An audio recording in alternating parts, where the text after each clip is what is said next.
Guten Tag, Frau Winzer. Im Sommer dieses Jahres durften wir Sie ja im Fernsehen sehen, beim Quiz-Champion mit Johannes B. Kerner. Zunächst einmal, wie haben Sie es denn geschafft, dort Kandidatin zu werden?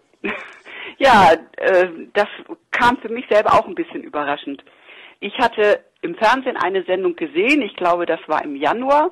Und dann stand eben so am Ende der Sendung, wurde auf so einem Laufband, wenn Sie auch mal Kandidat werden wollen, dann bewerben Sie sich doch. Und dann stand eine E-Mail-Adresse dann da dran und habe ich einfach eine E-Mail hingeschickt. Und dann habe ich ein paar Tage später, habe ich tatsächlich auch eine Antwort bekommen. Und dann habe ich die aber erstmal vergessen und ein bisschen liegen gelassen. Und dann irgendwann, nach einiger Zeit, dachte ich, ach, du hattest da doch eine Antwort bekommen, guck doch mal, was die von dir wollen.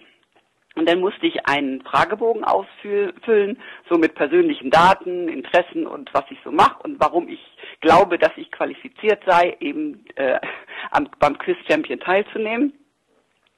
Ja, und dann habe ich den ausgefüllt und zurückgeschickt und dann kriegte ich nach kurzer Zeit einen Anruf und da musste ich dann erst nochmal wieder spontan auch so eine Schnellfragerunde über mich ergehen lassen. Da wurden mir, dann weiß ich nicht, 12 Fragen gestellt und ich sollte eben möglichst viele davon richtig beantworten. Ich glaube, das machen sie natürlich, damit sie auch sehen, dass man spontan auch eben tatsächlich Dinge weiß und nicht nur übers Internet sich dann die Informationen schnell holen kann. Dann, ja, und anscheinend haben Sie da sehr gut abgeschnitten. Da muss ich wohl so gut abgeschnitten haben, dass ich dann doch die Einladung zum Casting bekam. Ach, nicht gleich direkt in die Sendung, sondern erst... Nein, es ging dann erst nochmal nach Köln zu einem Casting. Und das war Ende April, ein Montagnachmittag, Spätnachmittag. Dann sind wir da hingefahren und es saßen auch dann noch andere Kandidaten da. Übrigens nicht nur für die Sendung Quiz Champion, sondern auch noch für eine andere Sendung. Aber für Quiz Champion waren noch 2 Herren da. Und wir wurden dann einzeln dann eben in den Aufnahmeraum gerufen. Das war ein relativ kleiner Raum. Wir waren dann zu dritt da drin. Einer hat die Kamera bedient und Fragen gestellt, ich und dann eben noch der Aufnahmeleiter von dem Casting dann. Und da ging es dann wieder mit einer Schnellfragerunde weiter. Da musste ich eben auch so möglichst viele Fragen in kurzer Zeit richtig beantworten und sollte vorher noch was erzählen, so von mir so ein bisschen, irgendein Ereignis, das ich eben hatte. Da wollen Sie wahrscheinlich dann auch gucken, ob man einigermaßen, also wie man denn so wirkt, wenn man gefilmt wird dann, ne? Ja, und dann kam eben noch eine Fragerunde mit Auswahlfragen, wo ich dann eben auch wie es dann eben in der Sendung ist, dass 3 Antworten vorgegeben werden und man sollte eben dann die richtige möglichst nennen. Und dann habe ich das hinter mich gebracht und sagten, ja, Dankeschön, aber sie sagten dann auch schon, ja, Sie werden dann ungefähr in einem Monat von uns hören, ob Sie genommen werden oder nicht. Ja, und dann habe ich erstmal gedacht, gut, jetzt wirst du wahrscheinlich gar nichts mehr hören. Doch, dann kam es anders. Dann kam es anders. Und dann kriegte ich tatsächlich dann die Einladung zur Aufzeichnung. Ja, und das ist natürlich für mich als Lehrerin gar nicht so einfach, so mitten in der Woche mal 2 Tage frei zu bekommen. Aber ich habe einen verständnisvollen Schulleiter und hilfsbereite Kollegen, die dann eben den Unterricht, den ich ja nicht erteilen kann, für mich übernehmen können. Und so kriegte ich dann eben 2 Tage frei und konnte dann eben mit meinem Mann zusammen, der übrigens an der gleichen Schule ist wie ich, denn nach Berlin fahren. Ja, und dann kam die große Sendung. Wie ist das denn, wenn man dort vor Ort ist? Hatten Sie dann eine eigene Garderobe? Und ist Johannes B. Kerner dann auch dort vorher vorbeigekommen und hat sich erstmal mit Ihnen unterhalten, bevor alle Kameras auf Sie zeigten? Also, das waren 2 Aufzeichnungstage. Und wir mussten nachmittags um 2 mussten wir eben im Studio sein. Das sind die alten Filmstudios in Ostberlin. Ich habe den Stadtteil jetzt vergessen. Und dann wurden wir erst noch mal so ein bisschen instruiert und hatten auch eine Probe, sind also auch in den Aufnahmeraum gegangen, wo eben die Aufzeichnung stattfindet. Und da mussten wir auch ausprobieren, wie den Gang eben zu Johannes B. Kerner, der allerdings dann noch nicht da war, und auch wie eben die Geräte bedient werden, dass wir das alles einmal schon im Studio miterleben konnten dann, ne? Ja, nee, Johannes B. Kerner haben wir dann erst quasi kennengelernt, eine Stunde vor der ersten Aufzeichnung.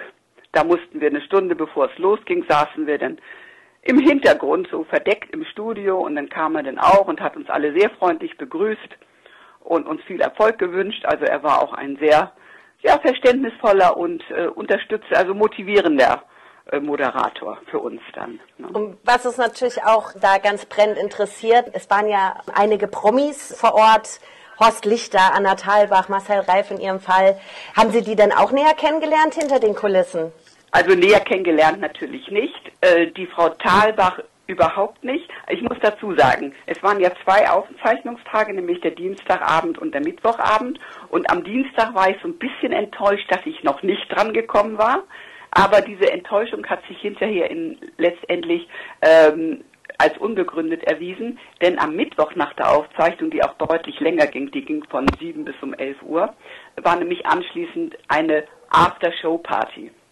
Und zu dieser After-Show-Party sind eben auch die Prominenten gekommen und auch Herr Kerner war dann eben noch da. Ach toll. Und da hat man dann schon mit dem einen oder anderen nochmal eben ein paar Worte gewechselt, aber Frau Thalbach hatte schon in der Sendung gesagt, dass sie nicht daran teilnehmen wird. Und sie sollte eigentlich auch gar nicht die Expertin für Sprache und Literatur sein, es sollte eigentlich ihre Mutter sein, aber die war krank geworden an dem Tag. Und darum ist Anna Thalbach für ihre Mutter eingesprungen. Und sie hat nicht unbedingt den Ruf, insgesamt freundlich mit den Kandidaten zu sein. Also sie legt schon Wert darauf, dass sie ihr Wissen gut anbringen kann, sagen wir es mal so. Ja, an dem Abend haben 3,85 Millionen Zuschauer den Quiz-Champion im ZDF angeschaut. Aha. Waren Sie denn da nicht furchtbar aufgeregt, als es dann losging, Sie ins Studio traten und die Scheinwerfer plötzlich auf Sie gerichtet waren? Ja, ich meine, ich habe natürlich auch überhaupt keine Erfahrung so mit Fernsehen und so. Man steht denn da und dann wartet man auch einen Moment, nachdem eben man verkabelt worden ist und dann muss man ja durch diesen Gang eben zur Richtung Studio dann gehen, also Richtung Bühne dann quasi.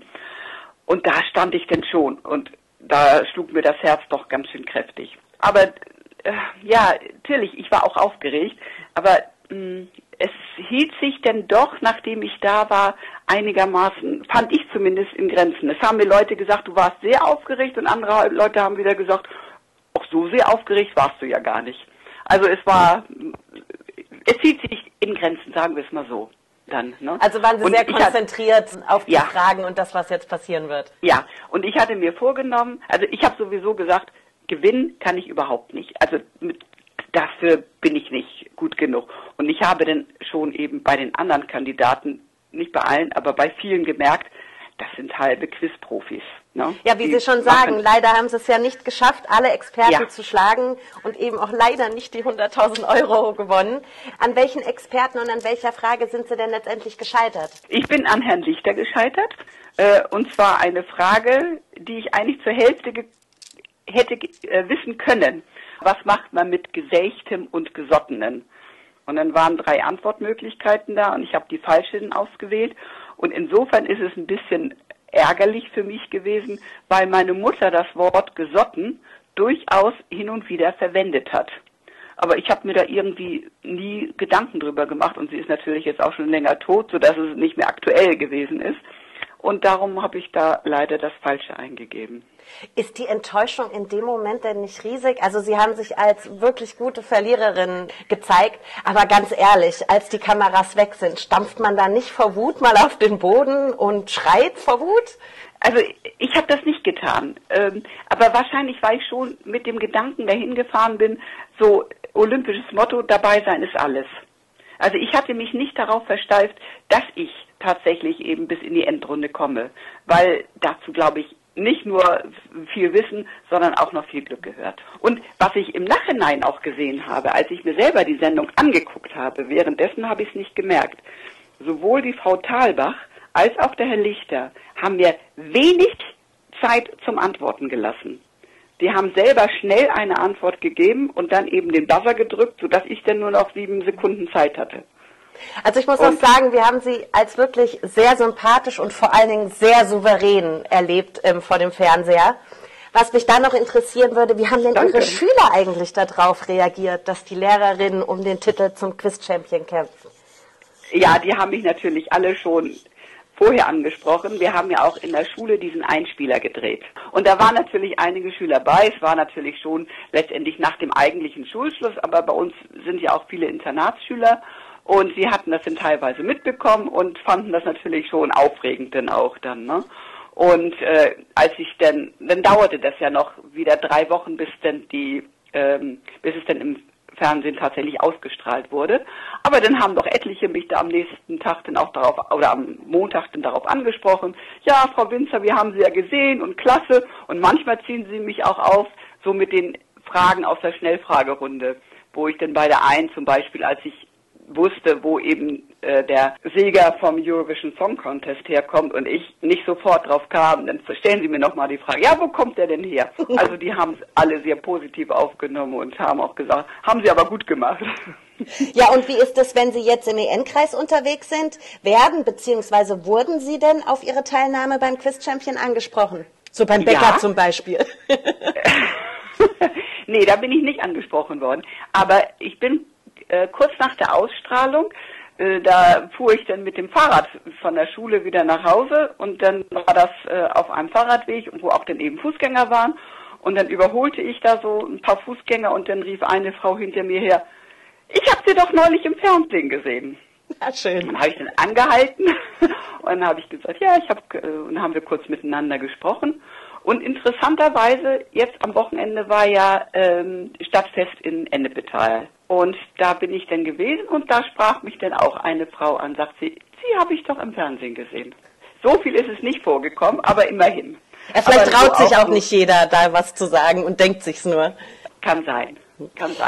Ich weiß es nicht. Aber ich bin jetzt ja auch natürlich nicht ständig in der Stadt hier unterwegs. Und aber so die Leute, mit denen ich Kontakt habe, so die ich aus der Freizeit auch kenne, die haben mich dann natürlich auch alle danach noch angesprochen und gefragt, wie es denn so gewesen sei. Zuletzt würden wir Ihnen ganz gerne noch eine Frage stellen, die wir immer am Anschluss unserer Interviews stellen. Und zwar als Lehrerin haben Sie ja sicherlich jede Menge Trubel um die Ohren. Haben Sie denn einen Lieblingsplatz im EN-Kreis, an dem Sie besonders gut ausspannen und Ihre Akkus wieder auftanken können? Also, wenn ich mit dem Fahrrad von der Schule nach Hause fahre, dann fahre ich ja über Geselsberg und dann fahre ich immer noch eben am Ennepebogen da vorbei, weil ich das einfach sehr gelungen und sehr schön finde. Und da ist jetzt ja auch dieses wiedereröffnete Restaurant und da habe ich gedacht, da möchtest du doch gerne dich mal hinsetzen. Das sind so Sachen. Oder ich gehe natürlich auch gerne hier in der Landschaft spazieren und finde zum Beispiel die Haspertalsperre auch. Das ist auch ein Ort, wo ich eben, wieder auftanke. Dann möchte ich mich ganz herzlich für das Interview bedanken und vielen Dank, dass Sie uns an Ihrer Erfahrung vom Quiz-Champion haben teilhaben lassen.